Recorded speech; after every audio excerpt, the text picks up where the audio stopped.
Guys আমি এখন bag বানাচ্ছি, কেননা মামা বলেছে একটা ব্যাগ বানাতে। আগে আমি একটা স্যাম্পল ব্যাগ বানিয়েছিলাম, ওটা ঠাকুরের ফল প্রসাদ আনা হয়, এছাড়া ফল টল কিছু নিয়েও বাড়ি যাওয়া হয়।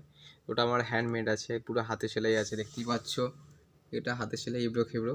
এটা করতে আমার 2.5 দিন সময় লেগেছিলো। হাতের এই যে নখ, এই করে পুরো একদম লাল হয়ে গেছিলো ব্যথা লেগে লেগে। এখন মেশিনে সেলাই করছি, কিন্তু এর সুতোটা তো অতটা মজবুত নয়, তবু আমি সেলাই করছি। একবারে দেখা যাক কতগুলো ব্যাগ বানাতে পারি। উপর সব ছিট আছে, কারণ তিরপল এসছে, সেই তিরপলের তিরপলের সেই উপরে যে কভারগুলো যে ছিল, সেই তিরপলের জিনিসগুলো দিয়ে আমি এখন বানানোর চেষ্টা করছি ব্যাগ। দেখা যাক কটা হচ্ছে, কটা করতে পারি শুধু এই মেশিনে, হাত মেশিনে। আগেও অনেকগুলো ব্যাগ করেছিলাম, প্রায় একদিনে করেছিলাম 14টা মতো ব্যাগ। এখন দেখা যাক কটা করতে পারি। সবে তো শুরু করেছি, আবি তো পিকচার বাকি। হ্যালো গাইস, জাস্ট এটা প্যাটার্ন বানিয়েছি, ডবল ডবল লেয়ার দিয়েছি, একদম লবে লবে সুতো আছে। তো জাস্ট এতটুকু করেছি। এইদিকে সোয়েটার খুলে রেখে দিয়েছি, এত গরম লাগছে, ঘামিয়ে গেছি, খুব ঘামিয়ে গেছি।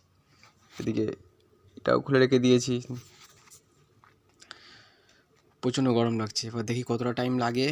অনেকটা সময় লাগছে, প্যাটার্নটা কাটতেই যা সময়। বাদবাকি রাত্রি সবই রেডি হয়ে আছে, এখনও চলছে। এখনও সবে 2টো ব্যাগ করেছি, আর আগেরটা এটা যেটা আছে, এটা যেটা স্যাম্পল। আর এরকম চেন বাই করছি। এটা হচ্ছে সাইডের বিটটা, এটা সাইডের বিট।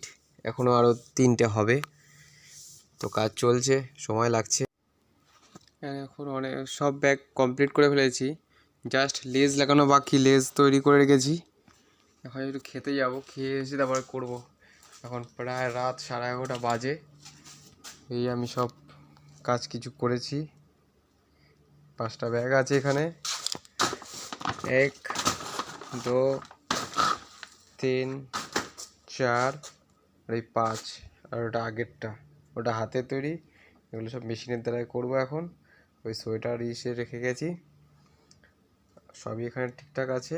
মোটামুটি লেজ হয়েও রয়ে যাবে, তবু আমি বেশি করে রেখেছি, কারণ কোনটা ছোটো মোটা আছে, সেই ব্যাগ অনুযায়ী দেবো। আর এখন একটু খুব খিদে পেয়েছে, চোখ মুখও বসে গেছে, যাই গিয়ে খেয়ে আসি। শরীরটা প্রচুর টায়ার্ড লাগছে। সব কোম্পানির পুরো একদম শুনশান, সব ঘুমোচ্ছে পড়ে পড়ে, কেউ আবার গেমও খেলছে। আর আমি বসে বসে এখন টাকার কাজ করছি কিছু, টাকা বলা যাবে না, এটা আমার পার্সোনালি। আমি শুধু নিজের জন্যই খাটি, এছাড়া খুব একটা খাটি না।